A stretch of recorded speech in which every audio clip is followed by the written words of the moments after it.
Good morning, welcome back to my channel পুতুল জানা cooking and ব্লগের পক্ষ থেকে সবাইকে জানাই মিষ্টি সকালে শুভেচ্ছা। তোমরা সবাই কেমন আছো? আশা করি সবাই ভালো আছো, আর আমিও খুব খুব ভালো আছি। তো আমার চ্যানেলে বেশ কয়েকদিন ধরে আমি রান্নার রেসিপিগুলো শেয়ার করছিলাম। আজকে ভাবলাম তোমাদের সাথে একটা ব্লগ ভিডিও শেয়ার করি। এই 12 থেকে 14 দিন আগে তোমাদের দাদাভাই দেশে গিয়েছিল, আর আজকে সে দেশ থেকে আবার এই কাজের জায়গায় আসলো। তো ভাবলাম দেশ থেকে কি নিয়ে আসলো আমাদের জন্য, সেটাই তোমাদের সাথে ভিডিওর মাধ্যমে শেয়ার করব। তো ফুল ভিডিওটার সাথে থেকো, অবশ্যই ভিডিওটা তোমাদের ভালো লাগবে। আর যদি ভালো লেগে থাকে একটা লাইক কমেন্ট করে যেও। তো সকালবেলা এখন বাজে 9:30। তোমাদের দাদাভাই ঘরে এসেছে 9:45। আর আজকে ছিল সানডেতে ছেলের স্কুল ছুটি, টিউশন ছুটি। তো পুরো দিনটাই বাবাকে পাবে, খুবই খুশি। আমরা এই প্রথমবার তোমাদের দাদাভাই আমাদেরকে রেখে চলে গিয়েছিল। যখনই যাই তিনজনা একসাথেই যাই, যেহেতু এবারে কাজটা একটু কম ছিল, যার জন্য তোমাদের দাদাভাই ঘুরে আসলো। আর এখানে এই যে ছেলের জন্য একটু আলুর পরোটা বানিয়েছি। ও তো মুড়ি খেতে চায় না, আর তোমাদের দাদাভাই বললো মুড়ি খাবে। এটা হচ্ছে দেশের চালের মুড়ি, দেশ থেকে নিয়ে এসেছি, শাশুড়ি মা পাঠিয়েছে। যতই আমরা কেনা মুড়ি খাই, দেশের স্বাদ কিন্তু একদমই আলাদা। আর যখনই দেশ যাওয়া হয়, সবকিছুর সাথে কিন্তু একটু করে মুড়িও আনা হয়। এখানে একটু ছোলা আলু সেদ্ধ করেছিলাম, আর চানাচুর পেঁয়াজ লঙ্কা দিয়ে এগুলো দিয়ে মুড়িটা একটু মেখে দেবো। এইভাবে মুড়ি খেতে কিন্তু সকালবেলা চায়ের সাথে বেশ ভালো লাগে। কার কার ভালো লাগে অবশ্যই কিন্তু কমেন্টের মাধ্যমে জানাবে। তো চলো, ওদিকে চাটাও রেডি হয়ে গেছে, এখন চাটা খেয়ে নেবো। তারপরে ব্যাগ খুলে দেখবো কি এনেছে। এখনো ব্যাগে হাত দেওয়া হয়নি, ব্যাগটা সাইডেই আছে। আগে খাওয়া দাওয়াটা করে নিই, তারপরে সবকিছু ধীরে সুস্থে করবো। তো চলো, দেখা হচ্ছে তোমাদের সাথে আবারও পরে।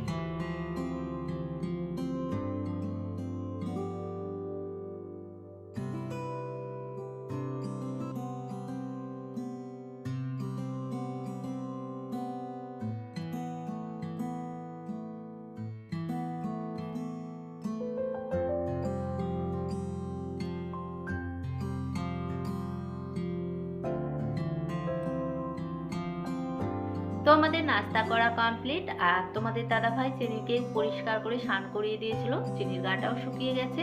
তো চিনিকেও একটু তোমাদের সাথে শেয়ার করলাম অনেকদিন পরে। এখন চলো ব্যাগগুলো আমি গুছিয়ে নেবো। কি কি নিয়ে এসেছে সবকিছুই তোমাদেরকে দেখাবো। তো এখানে এই যে দুটো বড় বড় ব্যাগ নিয়ে এসেছে। যদিও বা বলে দিয়েছিলাম যে একটা ব্যাগে যতটুকু ধরবে ততটুকুই আনবে, কারণ এখানে তো দুটো মানুষ, আর ছেলে তো একদমই শাকসবজি পছন্দই করে না। তবুও কিন্তু দুটো ব্যাগ ভরে ভরে নিয়ে চলে এসেছে। যতই বলি না কেন, দেশে গেলে কিন্তু সবাই সবকিছু ভরে ভরেই দেয়, আর তখন একটা ব্যাগ থেকে দুটো হয়ে যায়। এইরকম দুটো বড় বড় ব্যাগ, তারপর একটা জামা কাপড়েরও ব্যাগ হয়েছে। তো আনতে খুবই কষ্ট হয়েছে, যদিও একা গিয়েছে তার জন্য আমি বারণ করেছিলাম। তো সব কিছুই ভরে ভরে নিয়ে এসেছে। এখানে বিস্কিট, আর কি জানো তো, যদিও বা খুব একটা দূরে থাকি না, বাড়ি থেকে ওই ট্রেনে আমাদের 17-18 ঘন্টা সময় লাগে, এতটাই দূরত্বে থাকি। তাও কি জানো তো, এখানে সবকিছু পাওয়া যায় না। এই যে চানাচুর, তারপর দেশের মতো বিস্কিট, এগুলো কিন্তু পাওয়া যেতে চায় না। তারপরে শাক সবজি, এগুলোও তো অনেক রকম কিন্তু এখানে আমরা পাই না। বাতাসা, এই ধরনের জিনিসগুলো আগে যখন এসেছিলাম প্রথম প্রথম, তখন তো এখানে রেগুলার ওই বেগুন, ভেন্ডি, সজনে ডাঁটা, আর হচ্ছে তোমার কুঁদরি, এই সবজিগুলো রেগুলার থাকবে। আমাদের দেশের মতো যে লাউ শাক, পুঁই শাক, কুমড়ো শাক, শিম, শীতের যেমন সবজি, এগুলো তো এখানে পাওয়াই যায় না, কোনোদিনই পাওয়া যায় না। এখন যদিও বা একটা বাঙালি দোকান করেছে, তো মাঝে মাঝে টুকটাক পাওয়া যায়, তাও আবার দেশে যে দাম তার 2 দামে বিক্রি করে। তাও আবার ভালো হয় কোনো সময়, কোনো সময় ভালো হয় না। সত্যি কথা বলতে, যারা কিন্তু কাজের জন্য ওই দেশ বিদেশে থাকে, তাদের কিন্তু খুবই কষ্টের একটা জীবন। সিজনের জিনিসগুলোও পায় না, তারপর যখন যেটা খেতে মন চায় সেগুলো কিন্তু শখ করলে পাওয়া যায় না। এই যখন কেউ দেশে যায়, কিংবা আমরা নিজেরা দেশে যাই, তখনই ওই ব্যাগ করে আনা হয়।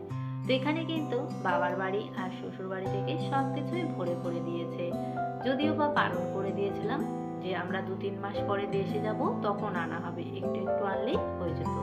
যেহেতু এখন শীতকাল আর বাজারে তো ভরে ভরেই সবজি দেশে, তো সব কিছুই কিন্তু এখানে মেপে চুপে পাঠিয়েছে, দড়ি, ঘি, মিষ্টি। আর এখানে ওই দেশের মতো রসগোল্লা, পান্তুয়া এগুলোও পাওয়া যায় না। এখানে পাওয়া গেলেও কি হবে, এখানে কিন্তু সবই ওই সুজির মিষ্টি, অতটা ভালো লাগে না। তারপরে চানাচুর, চানাচুর তো এখানে পাওয়াই যায় না দেশের মতো। অন্য সব ভাজি পাওয়া যায়, তবে চানাচুরটা পাওয়া যায় না। তার জন্য সবকিছুই কিন্তু এগুলো যখন যাই ভরে ভরে নিয়ে আসতে হয়। খেসারির ডাল, তো এগুলো কিন্তু সব শুকনো জিনিস। আর এইদিকে সব কাঁচা সবজি আছে, সবকিছুই তোমাদের সাথে শেয়ার করব।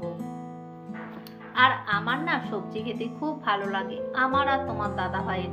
মাছ মাংস অতটা না হলেও চলবে, কিন্তু সবজি খুবই ভালো লাগে। আর আমার মতো কে কে বাইরে থাকো অবশ্যই কিন্তু কমেন্টের মাধ্যমে জানাবে। আর কার কার দেশ থেকে এরকম ব্যাগ বোঝাই করে সবজি আসে সেটাও কিন্তু জানাবে। যখন এরকম দেশ থেকে সবজি আসে কি যে ভালো লাগে বলে বোঝানো যাবে না। যদিও বা সবসময় আমরা এরকম সবজি খেতে পাই না, তো যখন আসে সত্যি মনটা কিন্তু ভরে যায়।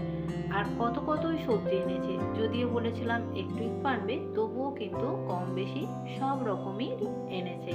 আমাকে জিজ্ঞেস করেছিল কি নিয়ে আসবো কি নিয়ে আসবো, তো আমি বলতাম এটা খেতে ভালো লাগে ওটা খেতে ভালো লাগে। তো সেই শুনে শুনে কিন্তু সব রকমই এখানে এনেছে। আর এখানে দেখো এই যে শুকনো লঙ্কা, তারপরে সাংরাই শাহি গরম মশলা। শুকনো লঙ্কাটাও এখানে পাওয়া যায়, তবে দেশের মতো তো ঝাল নয়। এখানে সেই কাশ্মীরি শুকনো লঙ্কা, তারপর আরো অন্য অন্য সব শুকনো লঙ্কা পাওয়া যায়। ওগুলো মানে আমরা যেমন আলু মাখা, তারপর ভর্তার মধ্যে দিয়ে খাই, অতটা টেস্ট লাগে না। তো যার জন্য দেশ থেকে এইসব জিনিসগুলো কিন্তু আমরা যখন আসি সব বেঁধে নিয়ে আসতে হয়।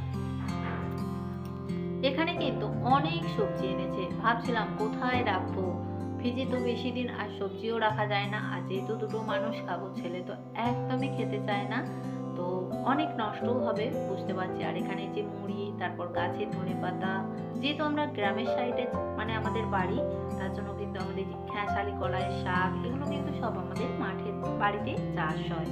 তো সেখান থেকেও কিছু কিছু জিনিস পাঠিয়েছে। আর এখানে দেখো যে কৌটার মধ্যে একটা নতুন জিনিস পাঠিয়েছে, মুরালা মাছ ভাজা। মানে খুব কয়েকদিন ধরে মুরালা মাছ খেতে খুবই ইচ্ছে করছিল, কাঁচা টমেটো দিয়ে মুরালা মাছের ঝাল। তো এখানে মানে সব রকমের মাছ পাওয়া যায়, তবে এই মুরালা মাছটা খুবই কম পাওয়া যায়। যখন আসবে একটানা বাজারে তুমি পেয়েই যাবে, রোজ পাবে, আর যখন আসবে না তখন আসবে না। প্রায় 6-7 মাস হয়ে গেল মুরালা মাছ ভাজা খাইনি, তো খুব খেতে ইচ্ছে করছিল। যার জন্য শাশুড়ি মা কিন্তু এখানে ভেজে কৌটোয় করে পাঠিয়ে দিয়েছে।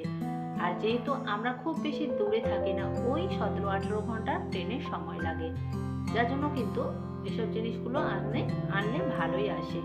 আর এখানে আঙ্গুর, তারপরে সব রকমের যত রকমের মানে বাজারে সবজি পেয়েছি সব কিছুই এনেছে। তো আমাকে বলছিল খুব কষ্ট হয়েছে আমার ব্যাগ দুটো আনতে, তো আমি বারবার বলেছিলাম যে এত কিছু আনবে না, কম কম আনবে, তাও অনেক কিছু ভরে ভরে নিয়ে এসেছে। তো চলো বন্ধুরা ভিডিওটা দেখতে থাকো। আর কার কার আমার মতো এরকম দেশ থেকে মানে সবজি এরকম ব্যাগ বোঝাই করে আসে, কে কে বাইরে থাকো অবশ্যই কিন্তু কমেন্টের মাধ্যমে জানাবে।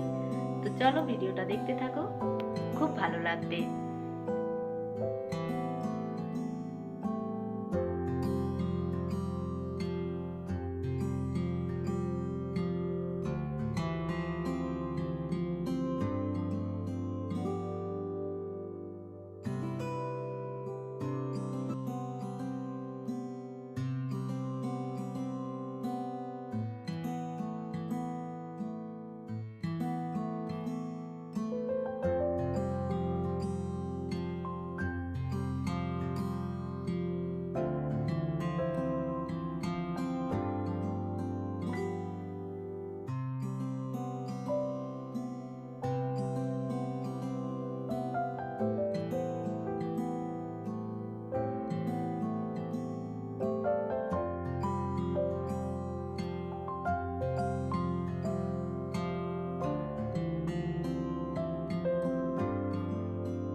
ওদিকে সমস্ত সবজিপত্র সব গোছগাছ করে নিয়েছি, বিশেষ করে কাঁচা সবজিগুলো।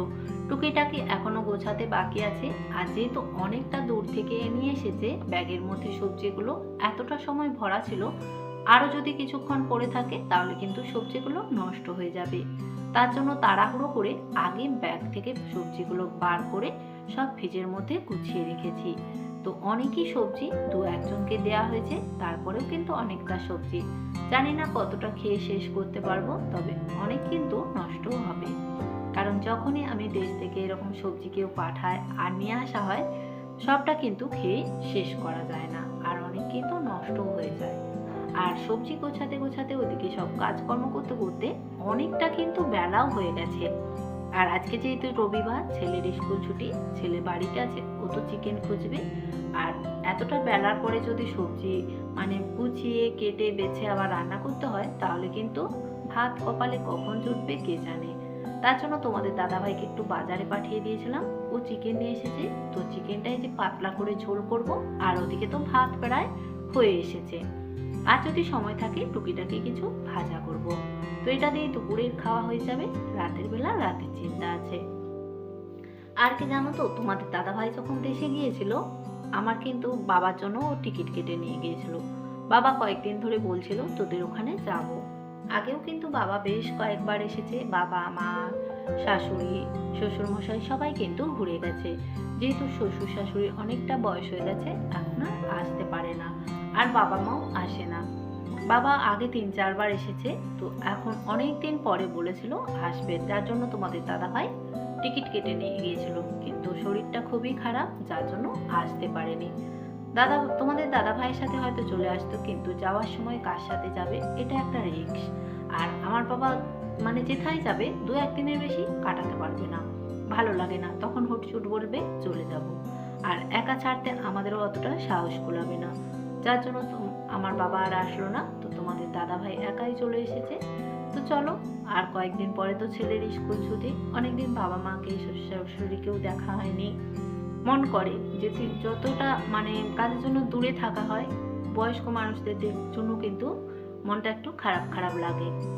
তো ছেলের এক্সামটা হয়ে যাক, তারপরে ছেলের ছুটি পড়ে যাবে, তখন আমরা যাব। যদিও বা 6-7 মাস ছাড়া ছাড়াই কিন্তু দেশে যাওয়া হয়। তো চলো বন্ধুরা, আজকে ভিডিওটা আর বেশি বড় করব না। আর চিকেনটা কিন্তু খুব সিম্পলের মধ্যেই শর্টকাটে তোমাদের সাথে শেয়ার করলাম। যদি চিকেনের এই রেসিপিটা তোমরা ফুল ভিডিও দেখতে চাও, তাহলে কিন্তু কমেন্টের মধ্যে কমেন্ট করে জানাবে, আমি অবশ্যই ফুল ভিডিও দেওয়ার চেষ্টা করব। যেহেতু ভিডিওটা অনেকটাই বড় হয়ে যাচ্ছিল, তার জন্য আমি শর্টকাটে তোমাদের সাথে শেয়ার করলাম। তোমাদের কারো ভালো লেগে থাকলে অবশ্যই কিন্তু কমেন্টে লিখে জানাবে।